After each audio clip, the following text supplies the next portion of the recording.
नमस्कार मित्रांनो, स्वागत आहे तुमचं माय गव्हर्नमेंट ट्रॅक अकॅडमी या यूट्यूब चॅनलवरती. जसं की तुम्ही बघू शकता, मुंबई मेट्रोने अजून एक चान्स दिलेला आहे, एक गोल्डन संधी दिलेली आहे. टोटल 110 जागांसाठी रिक्रुटमेंट कंडक्ट करत आहे मुंबई मेट्रो. त्यामध्ये या पोस्ट असतील, टेक्निशियन असेल, टेक्निशियनमध्ये टेक्निशियन सिव्हिल 1, सिव्हिल 2, त्यानंतर SNT 1, 2, नंतर E&M 1 आणि 2. तर ह्या टेक्निशियनच्या post, train operator shunting, junior engineer stores, traffic controller. तर या पोस्टसाठी टोटल 110 जागा या रिक्रुटमेंट थ्रू भरणार आहे मुंबई मेट्रो. CBT बेस्ड आहे ही. तर ॲक्च्युली काय झालं की सगळे सध्या बिझी आहेत. जे मुंबई मेट्रोने आधीचा रिझल्ट लावला, तर त्यामध्ये बऱ्याच लोकांना क्वेरीज असतील, त्यांचे डाऊट्स असतील की जागा तर एवढ्या होत्या, मग त्यांनी कमी विद्यार्थ्यांचाच रिझल्ट का लावला, उरलेले कधी घेणार, वेटिंग लिस्ट लागणार की नाही, आणि बरेच काही क्वेरीज तुम्हाला आहेत, आय नो. तर एक एक्झाम्पल देऊन मी तुम्हाला सांगतोय की त्यांनी ही रिक्रुटमेंट का काढली. आता सपोज एक पोस्ट घेऊया, ट्रॅफिक कंट्रोलर. आता ट्रॅफिक कंट्रोलरमध्ये समजा लास्ट टाईम टोटल वॅकन्सीज त्यांनी काढल्या होत्या 8. ओके, ट्रॅफिक कंट्रोलरच्या पूर्ण वॅकन्सीज किती होत्या? 8 होत्या. पण त्यांनी जो रिझल्ट लावला त्यामध्ये फक्त 7 विद्यार्थ्यांचाच रिझल्ट लावला, एकाचा लावला नाही, राईट. तर ही एक उरलेली जी वॅकन्सी आहे ती या रिक्रुटमेंट थ्रू ते भरणार आहेत. तर अशाच प्रकारे टेक्निशियन, त्यामध्ये सगळे टेक्निशियन आले, train operator, junior engineer, traffic controller. तर अशा प्रकारचे जे काही वॅकंट जागा होत्या, तर त्या जागा त्यांनी या रिक्रुटमेंट थ्रू भरणार आहेत. ओके, तर डिटेलमध्ये बघणार आहोत आपण किती वॅकन्सीज आहेत. त्यांनी यावेळेस ऑब्व्हियसली खूप जास्त डिटेलमध्ये त्यांनी गाईडलाईन्स दिलेल्या आहेत. त्यांच्या जागा, नंतर कॅटेगरी वाईज जागा, रिझर्वेशन क्रायटेरिया काय असेल, आणि ॲप्लिकेशन फॉर्म भरण्याची डेट वगैरे सगळं डिटेलमध्ये आपण बघणार आहोत. तर व्हिडिओ शेवटपर्यंत बघा. तुम्हाला तुमच्या क्वेरीज काही असतील तर ते मी प्रयत्न करेन क्वेरीज तुमच्या सॉल्व करण्याचा. ओके, तर चला स्टार्ट करूया. पण त्याआधी जर तुम्ही चॅनलला सबस्क्राईब नसेल केलं तर सबस्क्राईब करा, बेल आयकॉन प्रेस करा, जेणेकरून अशाच प्रकारचे अपडेट्स तुम्हाला मिळत जातील. तर जसं तुम्हाला स्क्रीनवरती दिसत असेल, महामुंबई मेट्रो कॉर्पोरेशन लिमिटेड. तर the applications are invited for filling the following post on permanent basis. तर पहिला डाऊट हा तुमचा क्लिअर झाला असेल की जे वॅकन्सीज आहेत त्या परमनंट बेसिसवरती फिल करणार आहे Mumbai metro. Okay, total video बघा, जेणेकरून तुमचे काही छोटे छोटे जरी क्वेरीज असतील तर त्या पूर्ण होतील. तर आता पोस्टची नावं बघूया. टेक्निशियन 1. तर टेक्निशियन 1मध्ये टोटल पोस्ट आहेत 53. त्यामध्ये कॅटेगरी वाईज त्यांनी इथे मेन्शन केलेल्या आहेत. SC, ST, VJA, BC, NTC, NTD, SBC, OBC, SEBC, EWS आणि ओपन. तर काही घाई न करता डिटेलमध्ये तुम्ही बघून घ्या की तुमच्या कॅटेगरीमध्ये किती वॅकन्सीज आहेत. त्यानंतर टेक्निशियन सिव्हिल 1च्या पोस्ट आहेत 8. टेक्निशियन सिव्हिल 2च्या पोस्ट आहेत 2. टेक्निशियन SNT 1च्या पोस्ट आहेत 39. टेक्निशियन SNT 2च्या पोस्ट आहेत 2. E&Mच्या पोस्ट आहे 1. नंतर सेकंडची पण एकच पोस्ट आहे. Train operator, shunting, junior engineer store आणि ट्रॅफिक कंट्रोलर, तर यांची प्रत्येकी एक एक पोस्ट आहे. हेल्परची सुद्धा एक पोस्ट आहे. आणि हे सगळे जे आहेत ते म्हणजे खालच्या जे ट्रेन ऑपरेटिंगपासून ते हेल्परपर्यंत, तर त्या कुठल्या कॅटेगरीमधल्या आहेत? EWS कॅटेगरीमधल्या आहेत, राईट. तर टोटल पोस्ट 110 पोस्ट आहेत. कॅटेगरी वाईज तुम्ही डिटेलमध्ये बघू शकता. त्यानंतर फॉर द डिटेल ॲडव्हर्टाइजमेंट, जर तुम्हाला डिटेलमध्ये इन केस इथे मी तुम्हाला दाखवणार आहेच, एनिवे डिस्क्रिप्शनमध्ये लिंकसुद्धा दिलेली आहे. जर तुम्हाला ही PDF डाउनलोड करायची असेल तर तुम्ही त्या लिंकवरती क्लिक करा आणि तुम्ही PDF डाउनलोड करू शकता. तर फॉर डिटेल ॲडव्हर्टाइजमेंट तुम्ही कुठे जायचं आहे? मुंबई मेट्रोच्या वेबसाईटवरती mmrda.maharashtra.gov.in डिव्हिजन ॲडमिनिस्ट्रेशनमध्ये रिक्रुटमेंट. ओके, आता ऑनलाईन ॲप्लिकेशन फॉर्म कधी ओपन होणार आहेत? 27/6/2020 ला ओपन झालेले आहेत online application forms. Last date आहे त्याची फॉर्म भरण्याची 27/7/2020. ओके, तर हे क्लिअर झालं. ॲप्लिकेशन फॉर्म कधी भरणं चालू झालेलं आहे आणि लास्ट डेट काय आहे? 27/6 चालू झालेलं आहे. 27/7/2020 ते लास्ट डेट आहे. 1 महिन्याचा वेळ दिलेला आहे. आता नेक्स्ट इथे त्यांनी मराठीमध्ये दिलेलं आहे सेम. यावेळेस त्यांनी खूप डिटेलमध्ये त्यांनी गाईडलाईन्स दिलेल्या आहेत, जेणेकरून विद्यार्थ्यांमध्ये कन्फ्युजन नाही व्हायला पाहिजे. तर as per GAD GR of Government of Maharashtra dated 16/3/1999, the statement showing the compartmentalised horizontal reservation of the following post. Properly त्यांनी हॉरिझॉन्टल रिझर्वेशन जे काही वॅकन्सीज आहेत त्यानुसार पोस्ट तर त्यांनी डिटेलमध्ये मेन्शन केलेलं आहे, तुम्ही बघू शकता. टेक्निशियन 1. आता हॉरिझॉन्टल रिझर्वेशन कशा प्रकारे देण्यात येईल. आता टेक्निशियन 1चं बघायचं म्हणलं तर टोटल पोस्ट किती आहेत, 53 पोस्ट आहेत टोटल. जनरलसाठी किती पोस्ट असणार आहे, 21.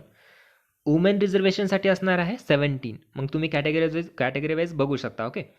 नंतर डिफरंटली एबल्ड पर्सनसाठी PHसाठी 1 जागा, एक्स सर्व्हिस पर्सन 8, प्रोजेक्ट किंवा अर्थक्वेक अफेक्टेड पर्सनसाठी 3 जागा आहेत आणि स्पोर्ट्स पर्सनसाठी 3 जागा आहेत आणि ऑर्फन चाइल्डसाठी या टेक्निशियन 1च्या याच्यामध्ये जागा नाही आहे.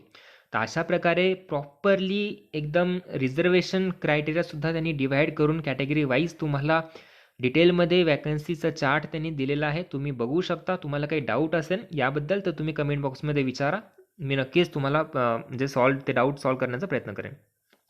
तर अशाच प्रकारे टेक्निशियन सिव्हिल 1च्या 8 जागा तुम्ही बघू शकता, लागलं तर स्क्रीनशॉट काढून घ्या. टेक्निशियन सिव्हिल 2च्या 2 जागा आहेत, अशा प्रकारे आहेत ते. वुमन रिझर्वेशनसाठी 1 आणि जनरलसाठी 1 आणि ते पण EWS कॅटेगरीमधून. ओके. टेक्निशियन SNTच्या 39 जागा आहेत, ठीक आहे. जनरलमध्ये 24 आहेत, वुमेन रिझर्वेशनच्या 10 आहेत. आता म्हणजे तुम्हाला बऱ्याच विद्यार्थ्यांना रिझर्वेशनचा डाऊट होता, राईट, की मला बऱ्याच विद्यार्थ्यांचे मेसेजेस आले होते की लास्ट टाइम जो मुंबई मेट्रोने रिझल्ट लावलेला होता तर त्यामध्ये असे डाऊट होते की या कॅटेगरीमधून एवढेच विद्यार्थी घेतले, या कॅटेगरीमधून एवढेच विद्यार्थी घेतले, वुमेन रिझर्वेशनमधून एवढेच घेतले, म्हणजे अजून एक घ्यायला पाहिजे वगैरे, असे काही डाऊट्स आहेत. तर ते डाऊट्स तुमचे आता क्लिअर होतील. तुम्ही काय काम करा की लास्ट टाइमचा रिझल्ट चेक करा, कोणत्या कॅटेगरीमधून किती विद्यार्थ्यांना त्यांनी सिलेक्ट केले आणि जे उरलेले आहेत ते आय गेस त्यांनी इथे तुम्हाला वॅकन्सीचा जो चार्ट त्यांनी दिलेला आहे तर त्यामध्ये डिटेलमध्ये मेन्शन केलेलंच आहे, तर तुमचा डाऊट इथे क्लिअर होईल. त्यानंतर टेक्निशियन SNT 2साठी 2 पोस्ट आहेत, EWS, एक जनरलसाठी आणि एक वुमेन रिझर्वेशनसाठी. ओके. मग हे सगळं डिटेलमध्ये वॅकन्सी चार्ट बघूनच तुम्हाला अप्लाय करायचं आहे, राईट. त्यानंतर ट्रेन ऑपरेटर शंटिंग जनरलसाठी EWS कॅटेगरीमधून मे बी एक पोस्ट त्यांनी भरलेली नसावी म्हणून त्यांनी या रिक्रुटमेंटमध्ये एक पोस्ट त्यांनी EWS जनरल कॅटेगरीची त्यांनी काढलेली आहे. ओके. त्यानंतर ज्युनियर इंजिनियर स्टोअर्समध्ये पण सेम EWSची एक पोस्ट त्यांनी काढलेली आहे. ट्रॅफिक कंट्रोलरची पण EWSमधून एक पोस्ट. ओके. तर इथे बघू शकता. हेल्परमध्ये सुद्धा EWS त्यांनी एक जागा काढलेली आहे.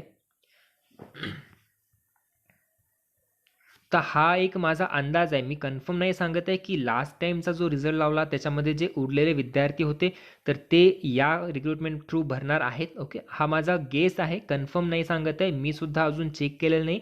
मी यावरती डिटेलमध्ये चेक करेल आणि नंतर तुम्हाला त्याबद्दल कमेंट करेन. ओके. तर तुम्हाला सजेस्ट करतोय की तुम्ही सुद्धा चेक करा. टेक्निशियन 1चे काय गाईडलाईन्स दिले त्यांनी, पे स्केल दिले पहिल्यांदा. तर त्यानंतर appointment shall be made by selection from amongst the candidate who possesses the following. आता एज्युकेशन क्वालिफिकेशन तुम्ही प्रत्येकाने नीट वाचा. जर तुम्ही या टेक्निशियन 1 पोस्टसाठीच अप्लाय करत असाल तर एज्युकेशन क्वालिफिकेशन प्रॉपरली वाचा. ITI, NCVT, SCVT from a government recognised institute in electrical, electrician, wireman, refrigeration and air conditioning, mechanic, electrician, power distribution, filter, HT/LT equipment and cable jointing or electronics mechanic trade. त्यानंतर experience डिटेलमध्ये वाचा, कारण एक्सपिरियन्समध्ये पण काही विद्यार्थ्यांचा last time problem झाला होता. त्यांचे एक्सपिरियन्स जे सर्टिफिकेट होते त्यांचे काही ॲक्सेप्ट झालेले नाहीत कारण थर्ड पार्टी वगैरे एक्सपिरियन्स होता, असे डाऊट्स होते विद्यार्थ्यांमध्ये. तर डिटेलमध्ये एक्सपिरियन्स मी एकाचं वाचून दाखवतोय, इन केस म्हणजे बाकीच्यांचं मे बी सेम असेल. तर एक्सपिरियन्स काय आहे, 2 years in railway or metro rail or monorail in maintenance or testing and commissioning of rolling stock. The experience of working with the original equipment manufacturers for rolling stock of railways or metro railways or monorails. त्यानंतर हे खाली दिले Siemens, Bombardier, Alstom, भेल, BEML यामध्ये testing, commissioning किंवा maintenance याचा पण consider केला जाईल एक्सपिरियन्स. ओके.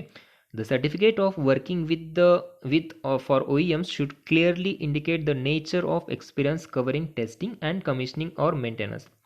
हे झालं एक्सपिरियन्स. किंवा 2 years in installation, testing and commissioning or maintenance of traction power supply system in railway, metro railway, the experience of working with the major companies for PST in railways और metro railways, जसे की example पण दिलेत त्यांनी, Siemens, Alstom, Tata, L&T, ETC in installation and testing and commissioning maintenance will also be considered.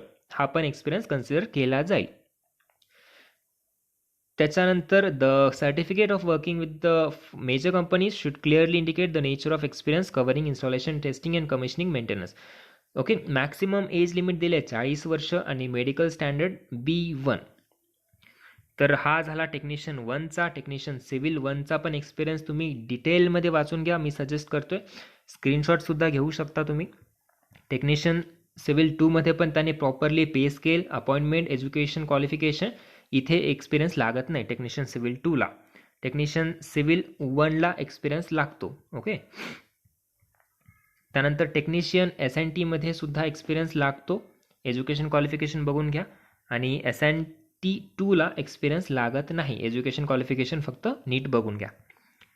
त्यानंतर technician E&M 1ला experience, म्हणजे ज्या 1वाला पोस्ट आहेत त्यांना एक्सपिरियन्स लागतोय आणि 2वाला पोस्टला एक्सपिरियन्स त्यांनी मागितलेला नाही आहे. Train operator shunting. Train operator शंटिंगमध्ये काय आहे? Education qualification degree or diploma from a government recognised institute in engineering in electronics and telecommunication. 38 year maximum age limit आहे त्यांची आणि मेडिकल स्टँडर्ड असेल A1. Okay, next junior engineer स्टोर्सला सुद्धा same education qualification आहे. Degree or diploma from a government recognised institute in electrical, mechanical, civil, electronics and telecommunication. C1 हा medical standard आहे. त्यानंतर ट्रॅफिक कंट्रोलरला इलेक्ट्रॉनिक्स अँड टेलिकम्युनिकेशनची degree किंवा डिप्लोमा चालतो. Medical standard A2. हेल्परला एक्सपिरियन्स लागत नाही आहे, B1 स्टँडर्डचं मेडिकल आहे. Education qualification ITI, NCVT, SCVT from a government recognised institute in any trade. Okay, तर हे झालं तुमचं. आता आपण काय डिस्कस केलं, प्रत्येक पोस्टसाठी pay scale, education qualification, maximum age limit, medical standard आणि एक्सपिरियन्स जर काही असेल तर. त्यानंतर रिझर्वेशन बद्दलचे पॉईंट्स त्यांनी क्लिअरली मेन्शन केलेले आहेत, जसं की as per government GR horizontal reservation for differently abled person is 4%. Okay, जे PH कॅन्डिडेट्स आहेत त्यांचं रिझर्वेशन किती असणार आहे? 4%. 30% post are reserved for women, 15% post are reserved for ex serviceman, 5% post are reserve for project किंवा earthquake affected person आणि 5% reservation are जे reserve आहे स्पोर्ट्स पर्सनला. 1% posts are reserve for orphan child. Okay, medical standard as per Indian railway medical manual आणि बाकीच्या काय important details आहेत ते मी तुम्हाला सांगतो. हे झालं रिझर्वेशनबद्दल. आता जनरल कंडिशन्स काय आहेत? ऑनलाईन ॲप्लिकेशन जी फॉर्मची फीस आहे ती जनरल कॅन्डिडेटसाठी 300 रुपये आहे. रिझर्व कॅन्डिडेटसाठी 150 रुपये आहे. ओके, एज, क्वालिफिकेशन, एक्सपिरियन्स हे 1/7/2020 पासून कन्सिडर केलं जाईल तुमचं. त्यानंतर नंबर 3 पॉईंट रिझर्वेशन संबंधी आहे. नंबर 4 पण आहे. नंबर 5 इम्पॉर्टंट वाटला मला. If women candidate is not found under horizontal reserved category then the same post will be filled from main candidate under the same category. Okay, हा point वाचून घ्या 5वा नंबरचा. नंबर 7 वाला पॉईंट बघा. Candidate should have knowledge of Marathi language. Candidate should submit SSC examination certificate, otherwise they have to pass Marathi examination. Okay, Marathi language असणं compulsory आहे आणि SSC सर्टिफिकेट पण त्यांना सबमिट करावं लागतं. त्यानंतर 8मध्ये रिझर्वेशन, 9मध्ये पण 9 पॉईंट नंबर 9मध्ये बॅकवर्ड क्लास जे आहेत त्यांना कास्ट व्हॅलिडिटी सर्टिफिकेट लागणार आहे. ओके, तर ते वाचून घ्या. त्यानंतर पॉईंट नंबर 10मध्ये reservation to the backward reserve category is applicable only to the backward class candidates of Maharashtra state आणि backward reserve category and woman reservation candidates are compulsory required to produce the domicile certificate of Maharashtra state without giving any reason. Compulsory त्यांना produce करावं लागेल. आणि जे VJA, NTB, NTC, NTD आणि other backward class जसे की SCBC, EWS आणि special backward class SBC या कॅटेगरीमधून अप्लाय करणार आहे तर त्यांना non creamy layer certificate valid till 31 March 2019. Otherwise, his or her application should not be considered under reserved category. Okay, point number 11. नीट लक्ष देऊन वाचा. तुम्हाला नॉन क्रिमिलियर सर्टिफिकेट पाहिजे जर तुम्ही या कॅटेगरीमधून अप्लाय करत असाल तर. पॉईंट नंबर 12 काय आहे, MSCITचं सर्टिफिकेट पाहिजे. MSCIT किंवा CCC और O लेवलचं जे सर्टिफिकेट असतं, A level, B level, C level, तर ते कंपल्सरी पाहिजे. जर तुमच्याकडे नसेल तर अपॉइंटमेंटच्या नंतर आय गेस 2 वर्षाच्या आत तुम्हाला ते सबमिट करावं लागेल. पॉईंट नंबर 13 इम्पॉर्टंट आहे. The experience certificate of only full time work will be consider. Full time work जे असेल त्याचंच एक्सपिरियन्स सर्टिफिकेट कन्सिडर केला जाईल. ओके. त्यानंतर 15मध्ये रिझर्वेशन कॅटेगरी 16 नंबर पॉईंट काय आहे, candidates will be shortlisted on the merit of each candidate with reference to number of application receive to the number of post. Okay, merit wise त्यांनी shortlist करतील. Waiting list will be prepared if any. लक्षात घ्या, waiting list will be prepared if any on the basis of merit will be kept live for a certain period depending upon our requirement. However in any case not beyond 1 year. Okay, जर त्यांना लावायचं असेल तर लावू शकतात. Waiting list रिक्वायरमेंटवरती depend आहे आणि 1 वर्षाच्या जरी लावली समजा तर 1 वर्षाच्या नंतर ती व्हॅलिड राहणार नाही. त्याच्यानंतर 19 पॉईंट असा आहे की this company reserves its right to either cancel or postpone the entire procedure in accordance with the advertisement or to cancel or postpone the advertisement without any justification. आणि मी तुम्हाला आधी पण सांगितलं, हे जर ॲड तुम्हाला डाउनलोड करायचं असेल तर खाली डिस्क्रिप्शनमध्ये लिंक दिलेली आहे, किंवा तुम्ही वेबसाईटवर जा, तिथे ॲडमिनिस्ट्रेशनमधून रिक्रुटमेंटमध्ये गेल्यानंतर तुम्हाला ही ॲड मिळू शकेल. त्यानंतर 23 नंबरचा पॉईंट असा दिला आहे त्यांनी की जे पोस्ट आहेत इन्क्रीज होऊ शकतात, डिक्रीज होऊ शकतात, ते डायरेक्टली त्यांच्यावर डिपेंड असेल. एनिवे हे जनरल गाईडलाईन्स आहेत, त्यांना द्यावंच लागतं अशा गाईडलाईन्स. त्यानंतर रिझर्वेशनच्या काही पॉईंट्स दिलेले आहेत. आणि हे लक्षात ठेवा, द ऑनलाईन ॲप्लिकेशन फॉर्म जे आहेत ते 27/6/2020 पासून स्टार्ट झालेले आहेत. त्याची लास्ट डेट आहे 27/7/2020. आणि ही जी ॲडव्हर्टाइजमेंट आहे ती रिलीज करण्यात आलेली आहे 26 जून 2020ला. मुंबई प्लेस आहे. आणि ॲक्च्युली आपण सगळे रिझल्टच्या याच्यामध्ये बिझी होतो, त्याच्यामुळं आपण कोणी त्या वेबसाईटवरती जाऊन ही ॲड पाहिली नाही. तर मी आत्ता पाहिली, त्याच्यामुळं मला वाटलं की तुम्हाला सगळ्यांना कळवावं. ओके, तर तुम्ही तुमची कॅटेगरी वाईज वॅकन्सी चार्ट बघून तुम्ही अप्लाय करा. या व्यतिरिक्त तुमचे काही डाऊट्स असतील तर कमेंट बॉक्समध्ये कमेंट करून सांगा. I will try to resolve your doubts. Okay, आणि याबद्दल जर अजून काही अपडेट येत असेल तर तुम्हाला मी नक्कीच कळवेन व्हिडिओ थ्रू. तर तोपर्यंत तुम्ही चॅनलला सबस्क्राईब करा आणि बेल आयकॉन प्रेस करा, जेणेकरून अशा प्रकारचे अपडेट्स तुम्हाला मिळत जातील. आणि सिलेबसचा पण एक सेपरेट व्हिडिओ मी तुमच्यासाठी शेअर करेन, म्हणजे ऑब्वियसली काही पोस्ट अशा आहेत टेक्निशियन किंवा अशा, तर त्यामध्ये जागा जास्त आहेत. ओके, 39, 53 अशा प्रकारच्या वॅकन्सीज आहेत. तर त्याच्यामुळे त्यांच्यासाठी मी सिलेबस पण डिटेलमध्ये मी तुम्हाला एक्सप्लेन करतो. ओके, आणि तयारीला लागा. मे बी CBT ऑब्वियसली ह्या ज्या पोस्ट आहेत त्या CBT बेस्ड पोस्ट आहेत. जेव्हा सिच्युएशन कंट्रोलमध्ये येईल किंवा जेव्हा त्यांनी नेक्स्ट अपडेट पाठवतील, मे बी तेव्हा एक्झामचं शेड्यूल किंवा कधी कोणत्या महिन्यात एक्झाम होणार आहे काय आहे तर ते डिटेलमध्ये ते सांगतीलच. ओके, तोपर्यंत चॅनलला सबस्क्राईब करून ठेवा, बेल आयकॉन प्रेस करा, जेणेकरून तुम्हाला कुठल्याही प्रकारचं अपडेट मिळालं तर नोटिफिकेशन मिळेल. ओके, काही डाऊट असेल तर कमेंट बॉक्समध्ये कमेंट करू शकता. व्हिडिओ आवडला असेल तर नक्कीच लाईक करत चला. Thank you so much for watching this video. Thank you.